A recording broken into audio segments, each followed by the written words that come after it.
আমি মহাকাশ, অনাদিকালের নীরব সাক্ষী।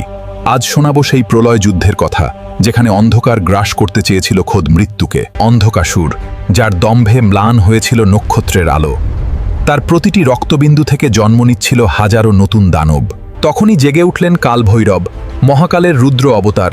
সৃষ্টির ভারসাম্য রক্ষায় তিনি একাই যথেষ্ট ছিলেন সেই অন্ধকারের বিরুদ্ধে। দুটি পাহাড়ের মতো দুটি শক্তি আছড়ে পড়ল একে অপরের ওপর। শুরু হলো এক অন্তহীন মহাপ্রলয়।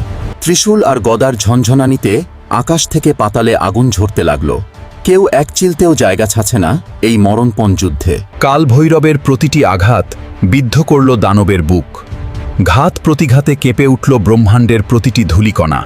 অবশেষে কালভৈরবের সেই চূড়ান্ত প্রহারে করজে অন্ধকারের দম্ভ আর তার আধার সবই সেই পবিত্র আগুনে ছাই হয়ে গেল। সবই স্তব্ধ। জয়ী হলো শুধু সময়, আর হারিয়ে গেল এক কালজয়ী অন্ধকার। কিন্তু সেই এক ফোঁটা রক্ত থেকে কি জন্ম নিয়েছিল হাজার বলিপটে? সেই রহস্য ফাঁস হবে আগামী পর্বে।